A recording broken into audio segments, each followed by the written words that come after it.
বন্ধ করার জন্য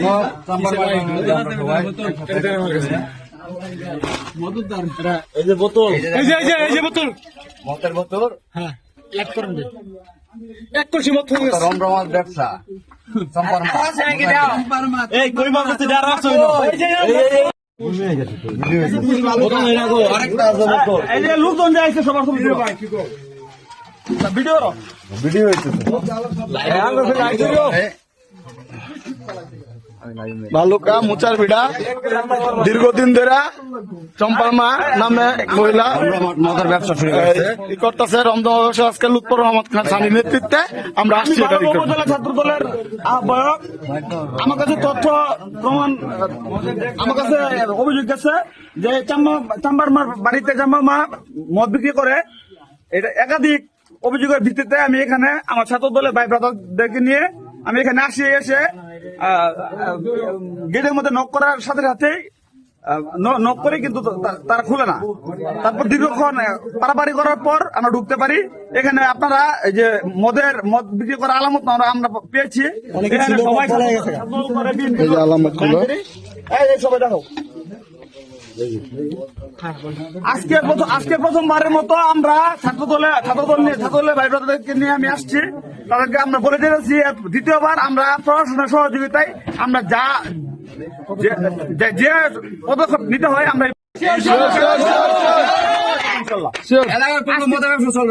আমরা এলাকার মধ্যে কোনো মদের ব্যবসা বা কোনো ধরনের মাদক আমরা মেনে নিব না। এই এলাকার যুব সমাজ, ছাত্র সমাজ এবং অনেকেই মাদকাসক্ত হয়ে যাচ্ছে। এই একটি আমরা খোঁজখবর নিয়ে দেখেছি, খালি একটি নামে আসে চাম্বার মা মহিলাকে আমরা বাসায় এসে পাই নাই। ঠিক আছে, তার বাড়িতে এক মহিলাকে পেয়েছি, উনি বলতেছে যে আমরা বেড়াইতে আসছি। আচ্ছা ভালো কথা, প্রথম দিন আসছি, আমরা বলে গেলাম তাদেরকে আমরা মদ সহ তাদেরকে পরিষের মধ্যে মদ, এই যে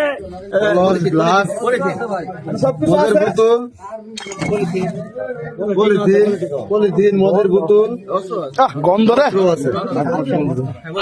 আমরা প্রথম দিনের মতো আমরা ওয়ার্নিং দিয়ে গেলাম। আমি পরবর্তী পদক্ষেপ প্রশাসনকে নিয়ে আমরা যা করতে হয় এলাকাকে মাদকমুক্ত করার জন্য যা করতে হয় আমরা তাই করবো ইনশাল্লাহ।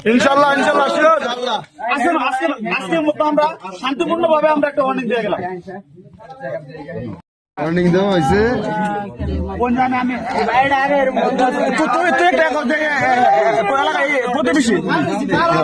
আপনি কোন নেক্সট টাইম যদি আমরা দেই তাহলে আমরা কি করাম, এটা আপনি একটু কোন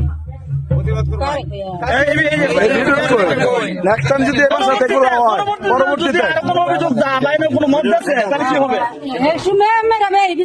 এটা তো মদ আছে, এটা কেমন জানেন না? সবই জানি, আমরা সবই জানি। আচ্ছা, এই না আইসা কি আমরা মানে আমরা যারা করছি আমরা তো সব দেখছেন, তারা সবাই পলাইছে নাকি?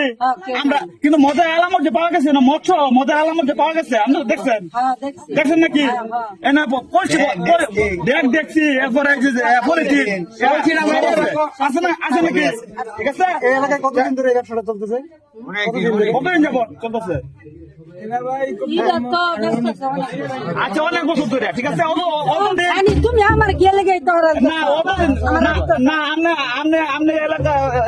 এটা ঠিক আছে, এটা বন্ধ। ধন্যবাদ সকলকে। দ্বিতীয় দিন আইসা আমরা প্রশাসনের সহযোগিতায় যা ব্যবস্থা নেওয়ার আমরা নিব।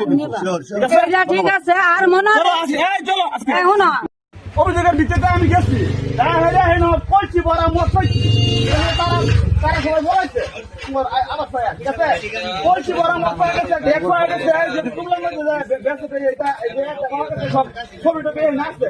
ঠিক আছে, আমরা প্রথম দিন তাদেরকে ভালোভাবে এই না বলে টলে গেছি। এলাকার ছিল বড় একজন আছে, উনি ছিল। ঠিক আছে, ছিল, উনি ছিলেন না?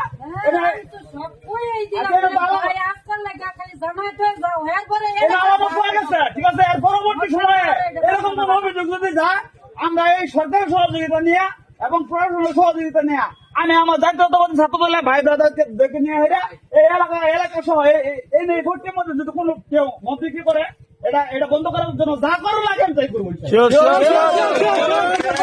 আমাদের সাথে ঠিক আছে আমরা সন্তান আমাদের ভাই 17 বছর তো দেখলাম আলা আমরা দেই পারি নাকি মদ থেকে তো বন্ধ করবো হচ্ছে না এই এলাকার মধ্যে মদ বিক্রি হয়। তোমার উদ্যোগকে আমি ধন্যবাদ জানাই। পাশাপাশি আজকে আমাদের যুব সমাজ এই বাজে নিশাতেই আসক্তি শেষ হয়ে যাচ্ছে। এই উদ্যোগ তুমি ছাত্রদল আহ্বায়ক হিসেবে নিচ্ছ, এটা আরো আগেই নেওয়ার দরকার ছিল তোমার। ছাত্রদলের দায়িত্ব এটা এইগুলির মধ্যে পড়ে, শিক্ষা প্রতিষ্ঠান, বিভিন্ন নেশাগ্রস্ত লোকদেরকে পুনর্বাসন করা, যারা এখানে যারা নেশা বিক্রি করে এদেরকে যদি পারো, এদের পরিবার যদি চলতে সক্ষম না থাকে তাহলে বিভিন্ন ফ্যাক্টরির সাথে কথা বলে এদের পরিবারদেরকে চাকরি দিয়ে দাও। না, তারা যদি আমাদেরকে বলে যে আমার মদ বিক্রি ছাড়া বিক্রি করা ছেড়ে দিলে আমরা না খাই মরাম, তাহলে আমরা তাদের কর্মসংস্থানের ব্যবস্থা করে দিব। ঠিক আছে, আমরা সুনির্দিষ্ট অভিযোগের ভিত্তিতে আমরা আজকে হানা দিচ্ছি। ঠিক আছে, এলাকাকে মাদক মুক্ত করার জন্য যে উনি কাইসার আহমেদ কাজল, ভালুকা উপজেলা ছাত্র দলের সাবেক সাংগঠনিক সম্পাদক, জেলা ছাত্র দলের সাবেক না বর্তমান কমিটির সভাপতি, বর্তমান যুব দলের জেলার জয়েন্ট সেক্রেটারি, উনি ভালুকা স্বেচ্ছাসেবক দলের আগামী দিনে সভাপতি প্রার্থী। উনি ওনার বাড়ি এই এলাকাতেই। উনি একটা স্টেটমেন্ট দিচ্ছে, শুধু মাদক শুধু খালি একজন মানুষকে ধ্বংস করে না, সে মদ খায় আরো অন্য অপরাধের সাথে জড়িত হয়ে যায়। ঠিক আছে, তো উনি ওনার স্টেটমেন্ট দিচ্ছে। আমার কথা হচ্ছে আগামী দিনে এই মাদক মুক্ত এলাকা গড়ার জন্য আপনাদের সবার সহযোগিতা চাই, এবং প্রশাসন সরকারের সহযোগিতা নেওয়া যে পদক্ষেপ নেওয়া দরকার আমরা তাই করবো ইনশাল্লাহ। সুন্দর ধন্যবাদ।